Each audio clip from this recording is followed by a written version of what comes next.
view. Flip a doujin in the bed, I'm reading manga till it's two. Tell me that you love a sip, I go, I'm knowing that it's true. Cause you acting all moe and vanilla in my view. So this is for them waifu, straight 2D flex in my life, fool. If you fuck with hentai, you my dude. Let the beat right out, keep it nice and smooth, yo.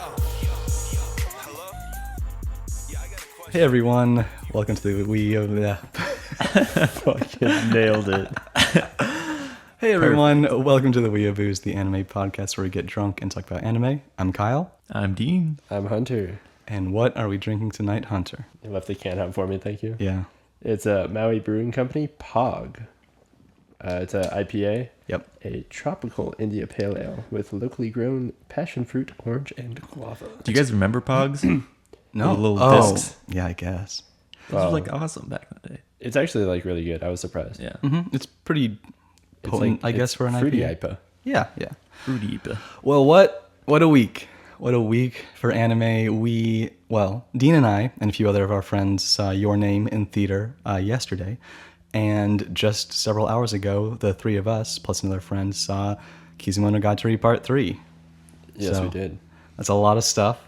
Action-packed weekend. Action-packed weekend. We've talked about Your Name a little bit, and I also feel like Your Name has been kind of talked about to death, and we may talk about that more in depth But later. Your Name is dope, dude. If we feel like it. It is. It's a fantastic movie. But let's talk spoiler-free real quick. Opinions on Kizumonogatari Part 3.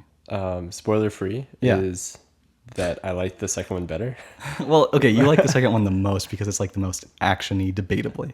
Duh. Okay. But as far as best uninterrupted 5-minute scene, three wins. Yeah. Yes. Dean? I don't know. I might be leaning towards the second one also. I mean, I do like the That's my I boy. do like the action. But the third one was definitely really good. I did like it. Okay. It ended it pretty well. I was talking a little bit to Hunter about the fact that when it comes to things like this, I don't really like viewing them separately. Is that a drink? Sure, why not? Panty and stocking. When it comes to things like this, I like viewing them as a whole. Like, I don't like viewing season 1 and 2 as a separate entity. It's just one big thing to me. So overall, I loved Kizumonogatari. In regards to part 3, I was a little underwhelmed with the first half of the movie. I felt like it was trying really hard to justify the plot. If you watched part 2, and you know that they reference there will be a fight in part 3, I feel like the entire first half was justifying why that fight is going to take place.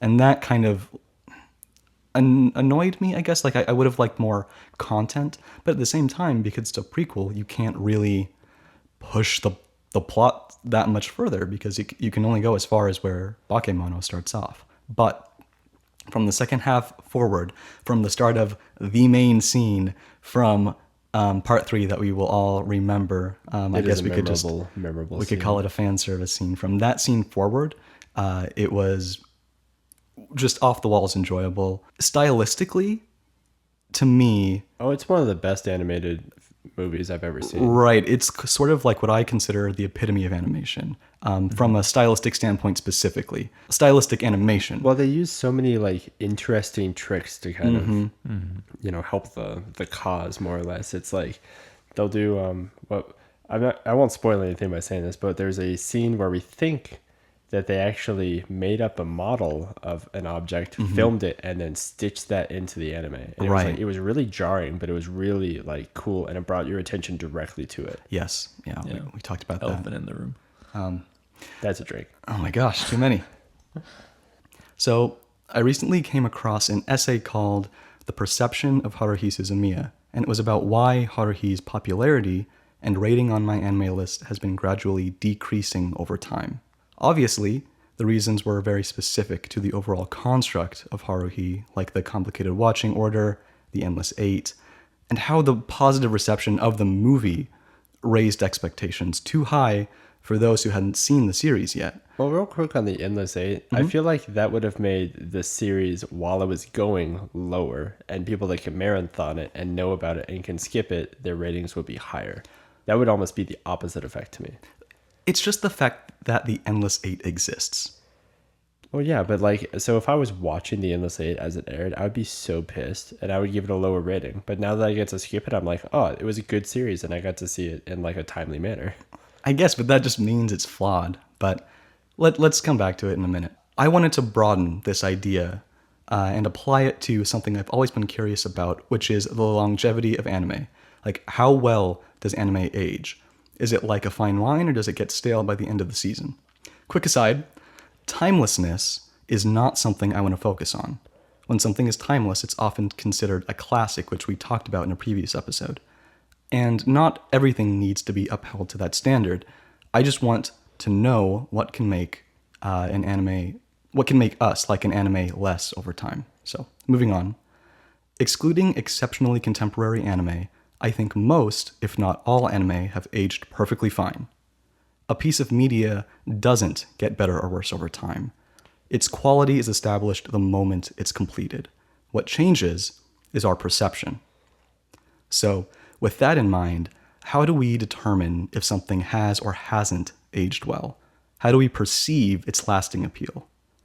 By taking drinks to this high school of the Oh day my gosh. pack of ladies.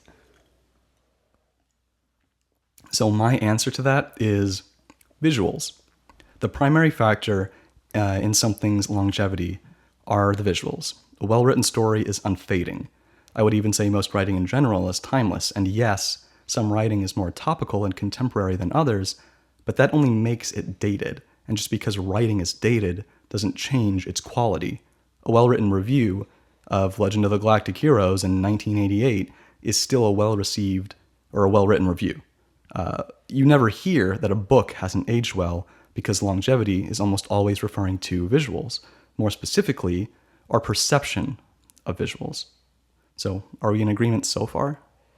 Well, yeah. I mean, I'm the first person to jump at saying, I'm not going to watch this. It looks like shit. Right. And that's actually what I kind of want to get at, which is now what I find funny is that something like Haruhi not aging well, or not being as long-lasting as we thought it is, contradicts the overstated claim anime isn't as good as it used to be. I think we have a mutual understanding on the podcast that when someone says that, they aren't typically referring to actual older anime. They aren't saying Madoka is trash, no magical girl anime will ever surpass Minky Momo or Creamy Mami. It's far more likely they're referring to the anime they grew up with. Well, yeah, it's total nostalgia. Like, it is, I would say, almost like ignorant to say that old anime was better, or maybe that's just, your perception of it, but like, objectively, Your Name was one of the most highly rated things of all time, and that literally came out last year. So I think that it's like objectively wrong to say that old anime was better, but you can have your own perception and you can have your own likes and think that old anime is better. People still like Led Zeppelin because, I mean, they grew up with it, or that's just the style of music they like. Same with Pink Floyd or anything. Doesn't mean music now is bad. Right. But, well... Oh, shut up, dude. In fact, like, in my experience, and maybe now I'm getting close to the actual point, I find it much more common for people to have an outright aversion towards older anime. Or at least older-looking anime. I do, for sure. Right. I could never watch Sailor Moon. Now I realize Sailor Moon isn't even old. See, it's subjective. But What? Sailor Moon is old, dude. It's 90s. That's like 20 years, dude. Oh my gosh. Shut up. So now... Do you okay. feel old yet? No. Maybe. I don't know. Now I realize this may not be the case online. There are plenty of people online who like to boast about being into nothing but retro and classic anime. Well, yeah, it's the hipsters. Sure. And I'm not averse to that sort of hipster elitism. I was there. I was one of those people. It still bothers me when I hear anime fans haven't seen some of the classics. Hunter. Yeah, we pissed you off a lot today while eating lunch. Yeah, a little bit. Or dinner. So. But I'm saying, when I interact with people face to face, whether it be close friends, acquaintances, or people at conventions, they have very little interest in older anime due to the fact that they don't like the way it looks. When we watch anime as a group, I always have to ask, modern or classic? Because people I know don't have a tolerance for older animation. When you ask to watch an older anime, Hunter, I had to stop myself and think, knowing that you like pretty stuff, you probably meant something that came out within the past decade, because that's probably older in your opinion. Yeah, like, that's good. Like past 2000, I think we're still good with. Well, like, I took a film class in college and had to listen to a girl refuse to watch movies in black and white. So like, where do you draw the line there? Tolerance? Well, I mean, like, are you gonna make me watch a silent film with like little cards in the middle? No. But I mean, there's a line. You have to draw it at some point. Mine is just, Pre-2000. yeah, like 2000. Well, okay, it's not a line because like I'll watch Cowboy Bebop and that's like pre-2000. yeah. So what's any different between Bebop and Sailor Moon? There's a little bit. There's a bit. Bebop looks good. Sailor Moon doesn't. But that's like a stylistic choice. Yeah, but I mean, there's stuff that just came out that I'm like, I don't want to watch that. That's rotoscoped, and that's like 2013. Well, like I said, it comes down to By the way, tolerance. Mayval agrees with you that is Sailor Moon is not old. Yeah, thank you, Mayval. Tolerance, as negative sounding of a word that is a huge factor in evaluating the Tolerance longevity. is not enjoyment, dude. Tolerating something means that, like, okay, fine, I'll deal with it. Like, No, I'm saying- that word like totally proves my point. Right, but I'm saying tolerance is a key factor in evaluating the longevity of something, not the enjoyment. Oh, okay. So, how much does the story have to outweigh the visuals in terms of quality to make you want to continue watching something or even give it a chance in the first place? I think a bunch, because that's like, it's the whole package, right? It needs to look good, sound good, be animated well, have a good story. But in the past, like to someone the in the prime past, of it. it was. Yeah. Yeah, but here's the thing, like your perception. So in the past, that is as good as it gets, dude. Now that I know that there's something better, you can't go to the like back to it. If you play Final Fantasy now and you still like watching like characters made out of 50 polygons and you don't want to play FF15, I think you're wrong. But like, does that mean in, I don't know, 15 to 20 years, people aren't going to want to watch Your Name because it doesn't look as good as the newest movie? I think that there's going to be, I don't know if the line is here or I don't know if the line's going to be in 20 years, but once you start getting toward that photorealism, yeah, you're going to be able to watch, like, let's say 2020 starts photorealistic anime or like as good as it gets. You can't really increase that much. Then even in 2080, people will be able to watch everything back to 2020 because it'll look about the same amount of quality. Like, you can't get past photorealistic. That's the bar. I guess. But like, animation wise, well, okay, let's take the future out of the equation. I know I brought that up, but let's go back. So animation wise and audio wise, Ashita no Joe does not hold up well. It's one of the best anime that most people won't ever give a chance. How long before people start thinking that way about Rosa Versailles or even Evangelion? Like, are we already there? Like, is this why we're seeing so many remakes? I think that having seen the movies, I would have, some like vested interest in the series as a whole that I could go and watch them. And I do think that there is like, my bar is maybe like 95. If I have to have a strict bar, but really that's unfair because it's not a strict bar. Like, Akira is older than that and it doesn't look as old. I mean, the girls in that just look really silly to me. Well, yeah, once again, I think that's kind of like a stylistic thing. Well, yeah, it's the pre-moe versus the post-moe art style. Mm-hmm. I'm going to attribute that to Sol Rin in the chat. In the chat. Well, yeah, that's very true. But so it's not that anime gets worse. It's that the better animation becomes, the less we're able to tolerate older animation. And it's sad, but it makes sense. Well, yeah, okay. So if you picked up an iPhone, the original iPhone from 2007, would you be able to tolerate it at all? Or would you be like, this slow piece of fucking shit? That's, I don't know. I don't know how to make that comparison, that analogy. But I think it's I mean, that's obviously a much bigger, like, jump. But I think it's the same idea. It is. Now that you have newer stuff and you've raised the bar, now you're going further under the bar to view that stuff. Right. I mean, the same thing happens with everything. Like, the bar for like the men's mile in 1930 was like 6 minutes, and now it's like under 4. Right. And like, why, it just makes sense. Like, why stare at something that isn't inherently pleasing when we live in such a visual culture? Like, I'm not just acting like an old man, am I? Like, Bubblegum Crisis is one of the most 80s anime out there, and I love it so much. And it looks phenomenal, in my opinion, not only aesthetically, but its animation as well.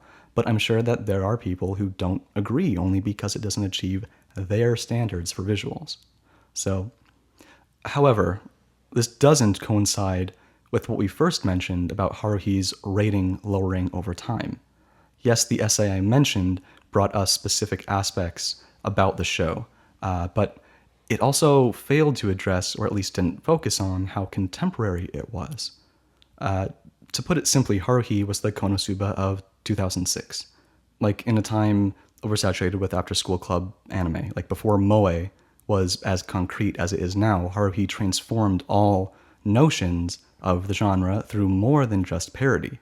Like, now, in a time filled with trapped inside another world anime, Konosuba took the tropes and made them work in a way that was more meaningful than pure parody, similar to what Haruhi did before.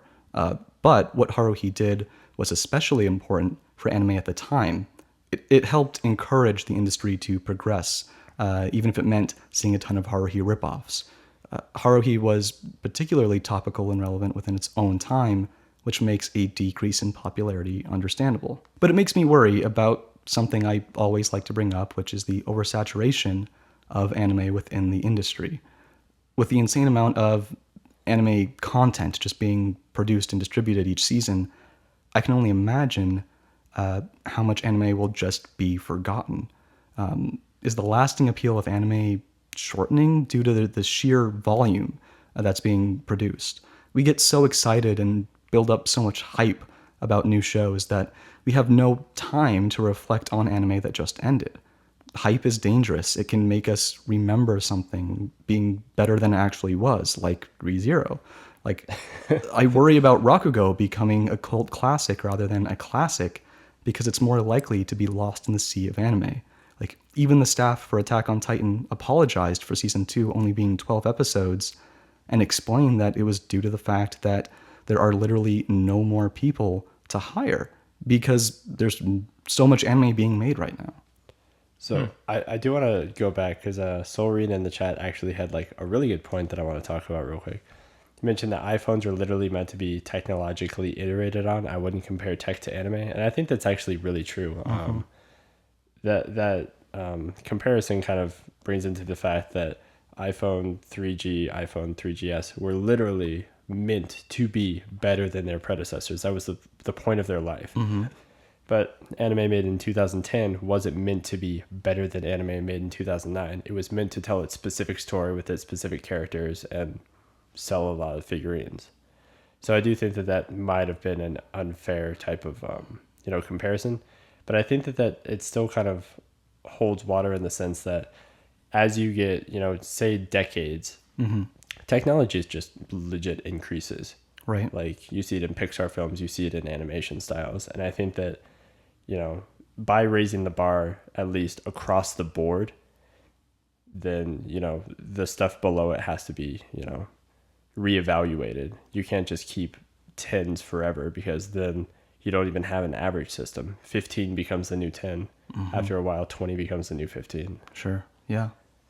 Yeah, I was thinking about comparing it like with video games, but then like remember all the games we used to play like when we were growing up? But then that's more nostalgic, and that's not necessarily. I mean, nostalgia has a certain quality to think about, but like it's what I brought up. Progress from is pretty interesting, I think. It is. So it's very interesting from an evolutionary standpoint, but at the same time, it brings in something we mentioned before, which was like how much does the story, or in this case, how much of the gameplay have to outweigh, the visuals. Well, I'm experiencing that right now because I'm playing Kingdom Hearts 2, which I loved playing, but that game's from 2004. And while the story is top notch, I'm seeing limitations within the game. Like, you can only have 15 enemies on the screen at a time. This is PlayStation 2 era. And after playing the freaking brand new one that's like made for PS4 and having all the pretty particle effects and the gameplay's a lot tighter, it's like, it is hard to go back to the gameplay of Kingdom Hearts 2, even though the story is phenomenal. Right. That sounds like a very Hunter problem. That is a Hunter problem. Well, I'd like to move on to questions because we have a lot to talk about the new season. So are there any final comments in the chat? Does liking Slam Dunk make me a hipster? No, Slam Dunk's awesome. Yeah, but that's coming from Kyle, so take it with a grain of salt. Oh, shut up. What is your problem? Slam Dunk. Slam Dunk is like a classic. From? What is Slam Dunk from? Slam Dunk When? is... Oh, when? 80s, like 88. Is it 80? Okay. I kind of made 88 I don't think up. liking anything, like one thing makes you a hipster. You have to Like like... a genre or Yeah, you have to Oh. like specifically only listen to 60s psychedelic vaporwave punk pop metal Sure. rap. Vegan, you know. Vegan. I only listen to vegan music. Well, okay. So yeah, like I said, we have a lot to talk about from the new season. So I have 2 shorter questions this week. First question comes from an anonymous. Thoughts on naked aprons and thigh highs together as well as separately? Yes. So yes alone, or yes one, yes two, yes together. I disagree. What? Naked aprons are fine. I'm not going to complain if someone's wearing a naked apron. I don't think they're my thing. But, Okay, you know, let me make sure that Yeah, I they're have not the my thing. definition correct here. So this is wearing nothing but an apron. correct. Okay, just making sure. Okay. So yeah. Not like an apron with like I don't know what I was thinking Okay. here. No. But Naked aprons are fine. Not my thing completely, but I won't turn down a naked apron. Thigh highs, definite yes. So Absolutely. much yes. Yeah. Together, they can't see seem, that together. They seem contradictory, and like that's just too many things in one place. Like thigh highs are youthful and representative of like high school girls, and then naked apron is like housewife, and then naked older. apron too. if I Yeah. showed you a picture, I'm not even sure where I could get a picture of this. It exists. Probably. But if I showed you one, you would change your mind. Let me get my I feel phone out. like. It's gonna. Well, like I said, I'm not going to complain if those 2 things are together, but it just seems a little Change right now. No, it seems convoluted. So, second question. Oh, Dean, did you get an answer? Do you agree? Yeah, I agree with aprons, although not my thing, but Got it. Next question is from Darvinger. After season 2 came back of My Hero Academia, I remembered something that bugged me about season 1. How did the invisible girl beat Deku in the fitness test? Wait, she did? Technically, because he got the lowest score. Well, wasn't that like cumulative? So like, wait, the invisible girl, that's like her only power? Yeah. Oh, because Deku's a little bitch. No, I think Darvinger's onto something, and I think he found the loophole, which You just mean means a plot hole? a plot hole, loophole. Maybe it's They're intentional. not the same. No, but they could be if Invisible Girl is actually the true villain. Ah. See, Dun, dun, dun. she was there all along. I don't know. I have no idea. Let's move on to everything we're watching. We have a lot to talk about. Brand new has the season most? started, so a bunch of first impressions. So for now, these are going to be kind of quick and concise. But as the season progresses, I will drop off some anime, which will allow me to focus to talk more in depth on, the better series. We will spend a bit more time talking on what we're all watching together, because it kind of generates better conversation, which I believe are Attack on Titan and Boku no Hero Academia. So let's start with Attack on Titan. So Attack on Titan, I saw the second episode this morning. I didn't get a chance to watch Boku Hero Academia. Okay. Second episode yet. But for Attack on Titan Season 2, it seems like rising action, really. There's, oh yeah, look at that. It's on screen. The wallpapers. What a chance. They know. But it's rising action, right? So we have our main heroes are all kind of, on the way toward where the wall... is this spoiler? No, you can talk about whatever. It's out. It's fine. Okay. Now they kind of our main cast of Eren and Mikasa. I have no idea how to actually pronounce her name. The whole old crew is kind of on their way toward where the wall broke. And then everyone else is just kind of like, they're worried about their families and stuff. So I think that you do have some rising action coming up. I really want to see what happens when Eren and Mikasa actually get there, because I really like seeing them flip around in like 360 degrees and slice people up. What I did find interesting is, one, a guy getting a horse chucked at him is something I never thought I would ever see in any animation. And two, big, hairy, friendly Titan, like talking and then steal, like the second he stole the little Like pack of some sort. the little like 3D maneuver gear piston system or whatever, Right. like the gear. I'm imagining these like 50 feet Titan just flying around like Spider-Man. Insert like the theme song. Yeah, just so They're unstoppable. I really hope that doesn't come to fruition, but I won't be mad if it does. I think that would be the funniest fucking thing I've ever seen. It would turn Attack on Titan from 9 out of 10 to like a 11. 20 out of 10. 20. Jeez. Okay. Then what about the most recent episode with Potato Girl? So seeing I don't think I get it as much because like the whole like running thing is that she I guess she always talks really formal because she has an accent Right. when she talks like casual conversation. That's a pretty common thing in anime. People are typically embarrassed of their accents. Okay, so she speaks extra polite, I guess, to kind of mask this. But then seeing her go back and to her village, like so. Seeing that little girl like just watching and that the like really slow Titan like going eating her mom, like everything was just so like uncomfortable to watch. Yeah. And, like that was like hard to watch. Emotionally straining, I guess. Emotionally straining. That is a good way to put it. I liked the little, so she'll shoot an arrow and then she's like, oh, I can't miss this one. She just fucking jumps up and stabs him right in the eye. I was like, damn, Sasha, you a beast. But I mean, all in all, I thought it was a good episode. I'm just waiting for the actual rising action to hit, its first little peak of the episode. Right. I kind of forgot I'm not as big as an Attack on Titan fan as most people. So like, how could you ever forget? You remind us every day. Do I? Well, I mean, it was interesting seeing it after like 6 years. So it was especially interesting to see it suddenly jump into like right off the bat, like right where it left off. So, I mean, that was neat and it was nostalgic in a sense, but what about Boku no Hero? So that one, I was a little bit confused because I had heard it was a recap episode. I watched it and I watched episode 0, which is totally a recap episode. Right. And then Kyle messages me. He's like, dude, did you watch the first episode of Hero Academia? It's totally not a recap. I was like, what? Okay, I was under the impression, like the site I used to watch it didn't upload episode 0. So I thought episode 1 was going to be the recap I heard about. Yeah, so 1 had like 3 minutes of recap. Right. And then it was all into new stuff. Right. That being said, it was really just like expose-y. There wasn't much going on. There wasn't any like, Pretty much get ready for the tournament.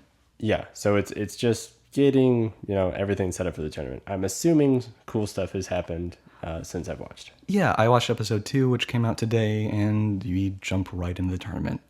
So very fun, very straightforward, very shonen. Now let's get into a lot of quick first impressions. So first is Alice to Zokuro. I have a lot of conflicting pros and cons with it. I thought it had a good cinematography, but bad exposition. Like there was literally a diner scene talking about, everything that's going on in the world, and that's a big no-no in, the world of cinematography and movies. It was well directed, but had some stupid moments in regards to the writing, and it had awful CG. Like there was it's going to become well known, a car scene that just looked awful. Like it was so bad. And I'm usually easygoing with CG, but I really couldn't stand that. I'm skeptical of the series, but I'm going to keep watching. It's a solid maybe. Starting out strong. Right. Next is Warau Salesman. That's a drink. Okay. I'll drink Tamari. That's a very tight fitting suit. I love it. Warau Salesman. Not bad, but I don't really recommend it. I just don't get the appeal or intended audience. It's definitely a passable series. What kind of salesman is he? It's kind of Used like cars. No, he I sells just picturing like, an anime with the used car salesman. the anime kind of like provides moral lessons to adults. Like this woman has like a shopping addiction, so he gives her like a credit card she can use at any time, and it's completely free of charge. But she finds out that everything she buys will be taken back because he's like, you can now feed your addiction, but we're gonna take everything back because you only like to buy stuff, right? You don't like to have stuff. But then she's like, what if I spend all this money in a spa and get like this beautiful treatment and turn into this beautiful woman? And then like the episode ends kind of like eerily with like them taking away her youth. Whoa. And then it's like, it's strange. It's not really that great. That sounds bizarre. It does sound It's quite passable. bizarre. But moving on. Frame Arms Girls is terrible, and I can't wait to watch more. It's nothing but a product placement show, but the girls are super cute. Like literally, it's a product placement show. Like these little toy girls are things you can buy. The girls are super cute. If you've seen Busuo Shinki, it's literally the exact same show. It also had like the most anime-ass opening that makes me feel so happy. I love this tacky, terrible show. Don't watch it, but it's fun. Next is Akashic Records. I couldn't find a single redeeming quality about it. Was this the one with the like men that are dressed up all fancy and everyone's in like 1920s clothes and the girls are in like midriff showing like Yes, yes, it was. So it's another magical high school battle light novel adaptation filled with nothing but unoriginality and hilariously sexualized school uniforms. It's just like you said. There are men walking around in suits, and then these little high school girls are like wearing like stripper outfits, like for no reason. Well, I mean, there's a reason, but yeah, this is an absolute no. Do not watch that show. Next is Royal Tutor. I was not the intended audience for Royal Tutor. I'm probably going to pass on the show, even though it wasn't terribly bad. This is definitely kind of a, well, I don't want to use the word fujoshi, but I feel like females are the intended audience because there's lots of pretty boys. Next is Sakura Quest. It's vaguely similar to Shirobako with a few pretty funny moments in it. It probably had one of the better premieres, but I definitely need to see more. This show has a lot of potential.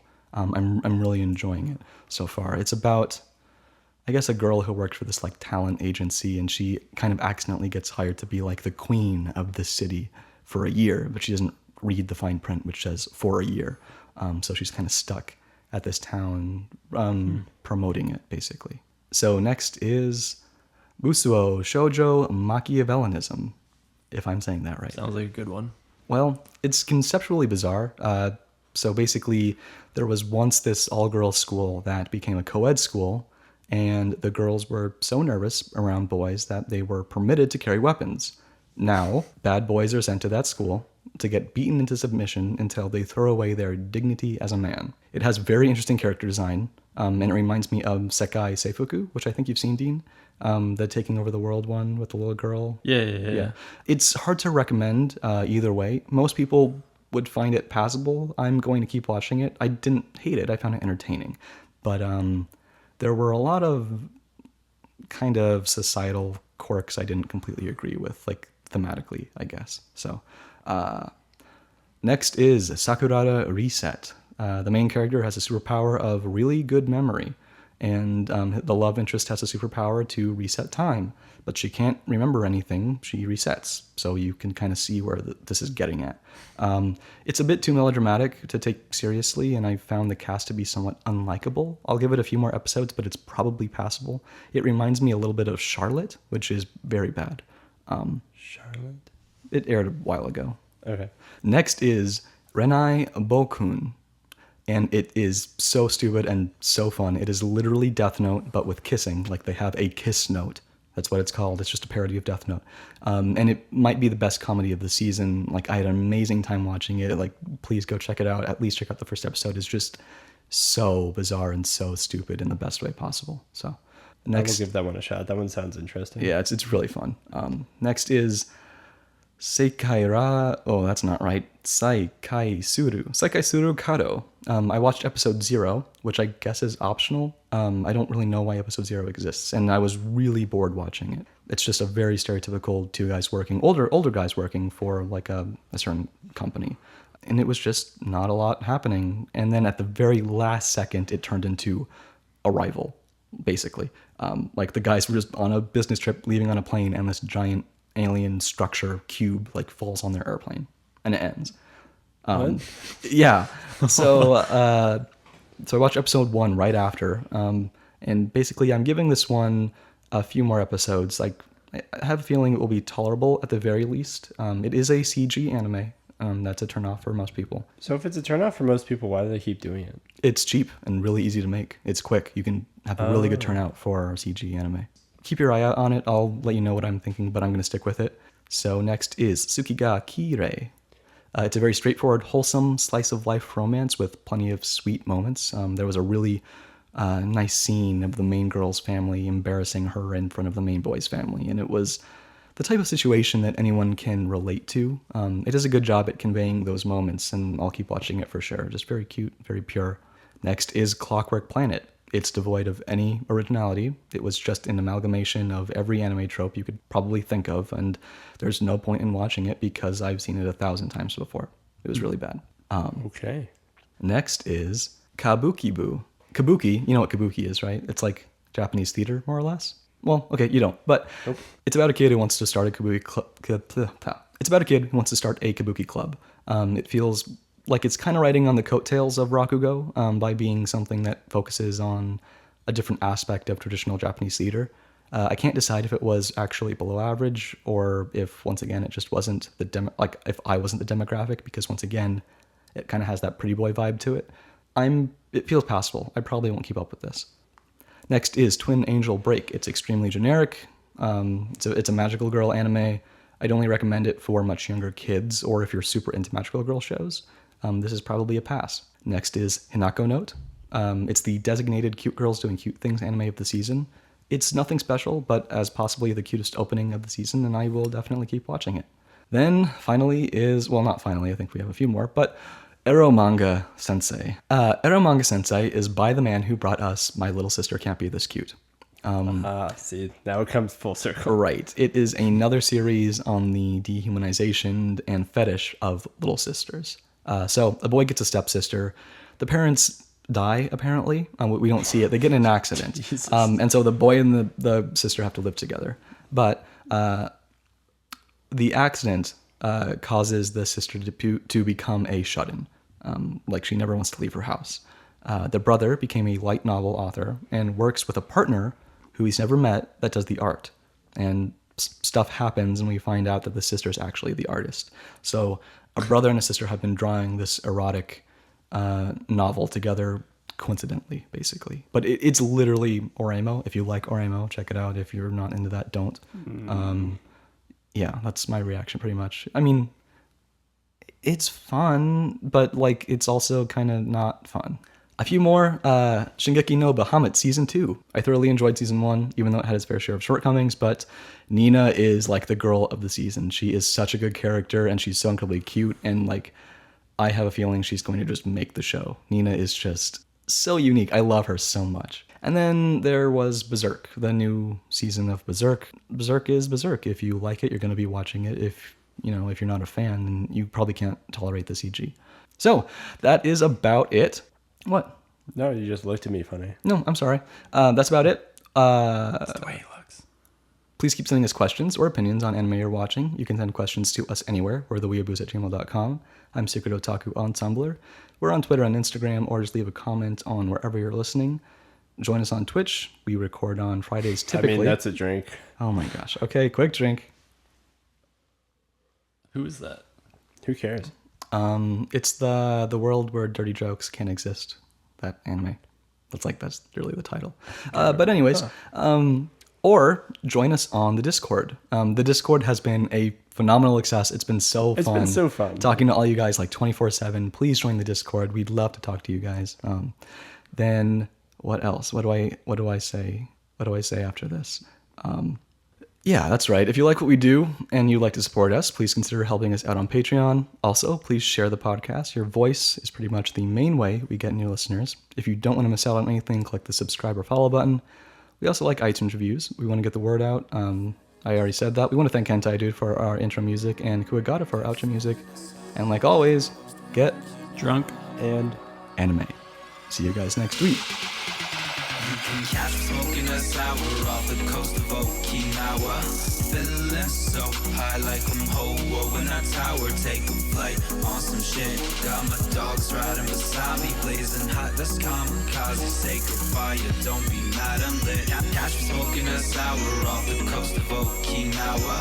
Feeling so high like I'm Ho-Oh in a tower. Take a flight on some shit. Got my dogs riding beside me, blazing hot. That's kamikaze, sacred fire. Don't be mad, I'm lit. The episode is going to be on Katana Gatari. Not to be confused with Kizumono, which Hunter was briefly confused for a moment, but Katana Gatari. I was confused that 1 with second too. Bakemonogatari. He was like, "We're doing an episode on Katana Guitars." I was like, "I've only seen the movies," and he was like, "Oh, really?" I was under the impression we just finished watching the last episode last night. I said those exact words actually.